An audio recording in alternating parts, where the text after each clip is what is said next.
April 5 దేవుని వాక్య ధ్యానం.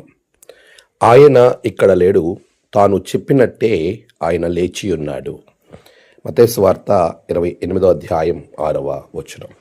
మన ప్రభువైన యేసుక్రీస్తు నామములో మీ అందరికీ ఈ ఉదయము శుభాలు తెలియచేస్తూ ఉన్నాను. ప్రియులారా, మీ అందరికీ క్రీస్తు పునరుద్ధాన శుభములు తెలియచేస్తూ ఉన్నాను.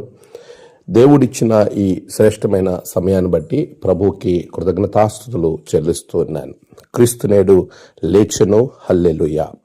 ప్రియులారా, యేసు ప్రభుల వారు పునరుద్ధానము ద్వారా మనము క్రైస్తవ్యము, క్రీస్తు ఆయన లేచిన విధానమును బట్టి మనము ఈ రోజున ఈ యొక్క క్రీస్తు విశ్వాసాన్ని కలిగి ముందుకు వెళుతున్నాం అనే విషయాన్ని మీకు నేను జ్ఞాపకం చేస్తూ ఉన్నాను.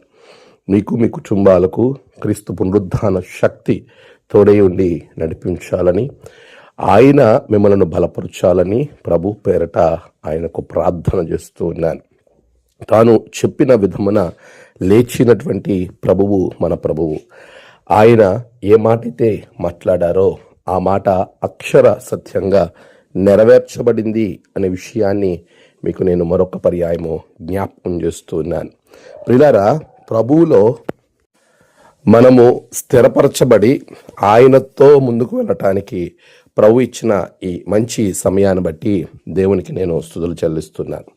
పునరుద్ధాన శక్తి మనలను ప్రభువు వైపుకు నడిపిస్తుంది, మన విశ్వాసములో బలపరుస్తుంది, విశ్వాసాన్ని కలిగి ఉండేలా మనలను ఆశీర్వదిస్తుంది.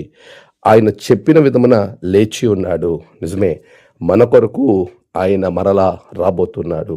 క్రీస్తు పునరుద్ధానము మనలను సజీవులుగా ఉంచుతుంది, మనలను ప్రభు కొరకు ఎదురు చూచేలా చేస్తుంది, మనకు గొప్ప నిరీక్షణను అనుగ్రహించింది.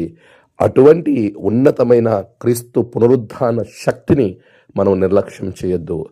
ఆయన యందు, ఆయన పునరుద్ధానమందు నమ్మకం ఉంచుతాం. క్రీస్తు తిరిగి లేచాడు అని నమ్ముదాం. ఆయన కొరకు ఎదురు చూద్దాం. ఈ లోకంలో ప్రభు యొక్క పునరుద్ధానాన్ని ప్రకటించేవారంగా, ఆ పునరుద్ధానుడైన క్రీస్తు కొరకు ఎదురు చూచేవారంగా దేవుడు మిమ్మలను, మీ కుటుంబాలను బలపరచునుగాక. ఆమేన్. ప్రార్థన. సర్వశక్తిమంతుడా, గొప్ప దేవా, నీకు వందనాలు నాయనా. గడిచిన కాలము మీరు తోడుగున్నారు. విశేషంగా క్రైస్తవ లోకమే కాదు, యావత్ ప్రపంచము ప్రభు తండ్రి నీ పునరుద్ధానాన్ని నమ్మి దాని కొరకు ఎదురుచూచి రాకడలో ప్రభువా నీలో నిరీక్షణతో ప్రభు నీ సన్నిధికి చేరున్నట్లుగా ఆశీర్వదించండి. ఈ దినము ప్రయాణాలు, పనులు, జరుగు ఆరాధనలన్నిటిలో క్షేమమును దయచేయండి. మీ ఆత్మతో నడిపించండి. నేడు జన్మదినము, వివాహదినము, ఆయా విశేష దినములు జరుపుకున్న బిడ్డలను బహుగా దీవించండి. తమ ప్రియులను కోల్పోయి ఆదరణ కొరకు ఎదురు చూస్తున్న బిడ్డలకు నెమ్మదిని అనుగ్రహించండి. అనారోగ్యంగా ఉన్న వారికి మంచి ఆరోగ్యాలు దయచేయండి. నీ పునరుద్ధాన శక్తితో బిడ్డలను నింపమని యేసు నామమున ప్రార్థించి వేడుకొంచున్నాం తండ్రి. ఆమేన్.